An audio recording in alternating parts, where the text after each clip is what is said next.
Hai, apa kabar semuanya saudara? Selamat datang di YouTube channel Gideon Simanjuntak Amanda Zevanya. Kami berdoa agar kiranya YouTube channel ini boleh menghiasi hidup saudara, memberkati saudara, bahkan menjadikan kekuatan dalam saudara memulai aktivitas sepanjang hari ini. Mari sama-sama kita mau tundukkan kepala, kita bersatu di dalam doa.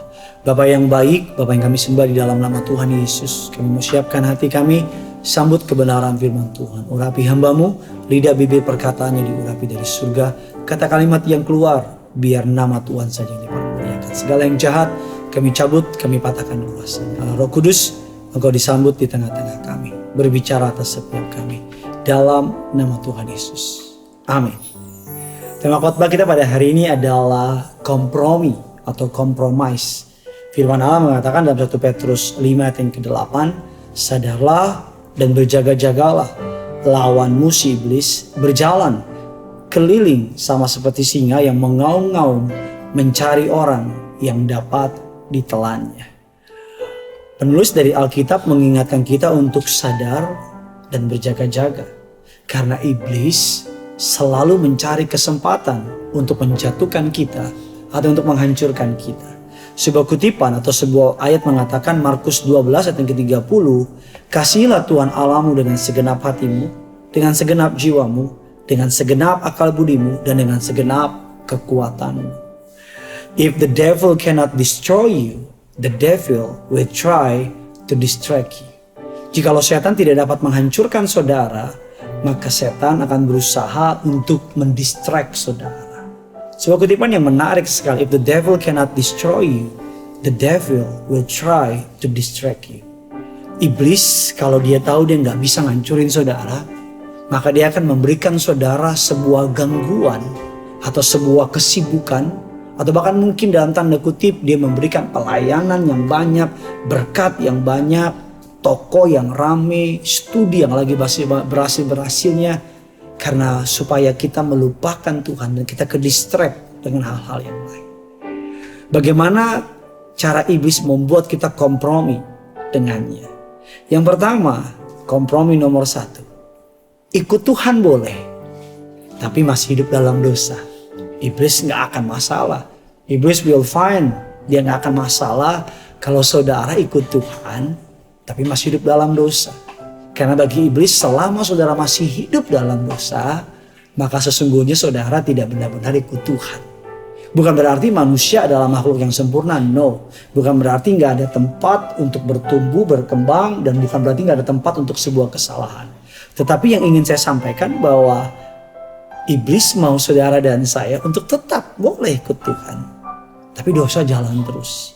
Keluaran 8 ayat yang ke-25 mengatakan demikian. Lalu Firaun memanggil Musa dan Harun. Setelah berkata, pergilah, persembahkanlah korban kepada Allahmu di negeri ini. Mesir adalah gambaran dari dunia. Mesir adalah gambaran dari kuasa kegelapan. Dari ayat ini kalau saya buat terjemahkan dalam bahasa yang gampang hari ini, Firaun adalah gambaran dari kuasa kegelapan.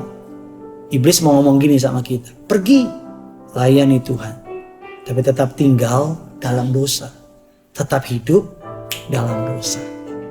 Kompromi ini yang iblis taruh di setiap hati orang percaya. Iblis, it's okay kita ikut Tuhan, it's okay kita ke gereja, tapi hidup dalam dosa juga tetap it's okay. Yang kedua, kompromi apa yang iblis tawarkan? Kompromi yang kedua, iblis mau bilang begini, ikut Tuhan boleh, tapi jangan sungguh-sungguh. Pernah kita dengar istilah orang yang bilang, boleh ikut Tuhan, tapi satu kaki di bumi, satu kaki di surga boleh. Artinya ya jaga-jagalah, jangan terlalu radikal ikut Tuhan. Udah jangan terlalu radikal ke gereja, cukup seminggu sekali. Udah gak usah ikut persekutuan dan sebagainya. Firman Allah dalam Keluaran 8 ayat ke-28 mengatakan, lalu kata Firaun, baik, aku akan membiarkan kamu pergi untuk mempersembahkan korban kepada Tuhan Allahmu di padang gurun. Hanya janganlah kamu pergi terlalu jauh. Iblis bolehkan kita untuk ikut Tuhan. Iblis bolehkan kita untuk ikut yang namanya kegiatan ke gereja. Tapi iblis akan taruh di pikiran kita, udah, gak usah terlalu radikal ikut Tuhan. Udah, kamu masih muda, Jangan terlalu habis-habisan. Nanti waktu kamu terbuang dan sebagainya. Ikut Tuhan boleh kata iblis. Tapi jangan sungguh-sungguh. Itu kompromi yang iblis tawarkan. Yang ketiga, kompromi apa yang iblis tawarkan? Terambil dalam firman Allah, Keluaran 10 ayat yang ke-10. Tetapi Firaun berkata kepada mereka, Tuhan boleh menyertai kamu jika aku membiarkan kamu pergi dengan anak-anakmu. Lihat, jahatlah maksudmu. Ayat yang ke-11, bukan demikian. Kamu boleh pergi, tapi hanya laki-laki, dan beribadahlah kepada Tuhan, sebab itulah yang kami kehendaki. Kompromi yang ketiga, boleh ikut Tuhan, tapi sendirian aja. Jangan ajak-ajak orang lain. Jangan ajak-ajak keluarga, jangan ajak teman-teman. Gak usah injilin orang lain. Keselamatan simpan buat diri sendiri. Firaun berkata kepada Musa dan Harun, boleh pergi, boleh membawa korban persembahan, beribadah kepada Tuhan, tapi hanya laki-laki saja. Anak-anak, istri dan sebagainya gak usah diajak, di rumah aja. Dan iblis mau kita ikut Tuhan, tapi udahlah. Gak usah terlalu radikal. Gak usah bawa orang ke gereja. Gak usah nginjilin. Gak usah ceritakan tentang Yesus sama orang lain. Itu kompromi yang ketiga. Kompromi yang keempat, ikut Tuhan, tapi sisakan harta dan pekerjaan. Keluaran 10 ayat yang ke-24 mengatakan, pergilah, beribadahlah kepada Tuhan, hanya kambing, dombamu, dan lembu sapimu harus ditinggalkan. Juga anak-anakmu boleh turut beserta kamu. Firaun ini licik sekali. Pertama dia boleh biarkan pergi, tapi jangan jauh-jauh. Udah boleh jauh-jauh, tapi dikatakan jangan bawa anak-anak. Anak-anak boleh dibawa. Yang terakhir dikatakan boleh ikut Tuhan, tapi sisakan harta dan pekerjaan. Firaun mau bilang sama Musa dan Harun, boleh pergi, tapi hartamu di sini.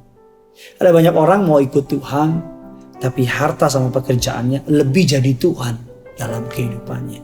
Ada orang mengaku Tuhan adalah segalanya, tapi ketika pekerjaan atau hartanya berhadapan dengan kepentingan Tuhan, maka dengan sendirinya dia mundur. That's why kompromi-kompromi yang tadi kita baca. Kompromi yang pertama, dikatakan saudara bahwa ikut Tuhan, tapi masih hidup dalam dosa. Ikut Tuhan, tapi jangan sungguh-sungguh amat gitu. Ikut Tuhan, tapi sendirian aja. Yang keempat, ikut Tuhan, tapi sisakan harta, pekerjaan. Firman Allah yang terakhir mengatakan demikian. 1 Korintus 5 ayat yang ke-6.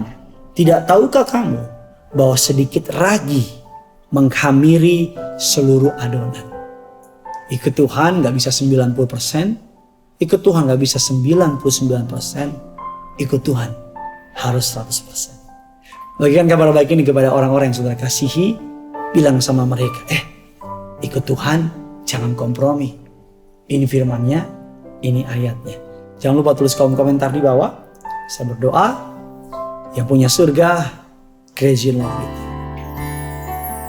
Ku tak akan menyerah pada apapun juga, sebelum ku coba semua yang ku bisa, tetapi ku berserah kepada kehendak-Mu.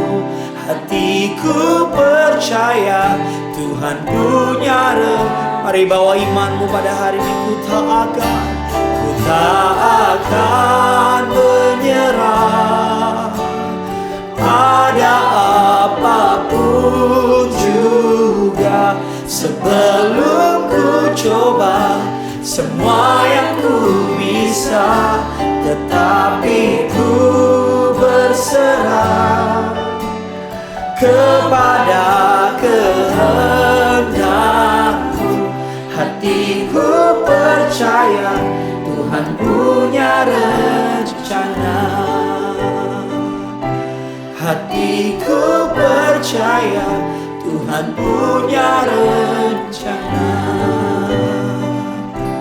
Hatiku percaya Tuhan punya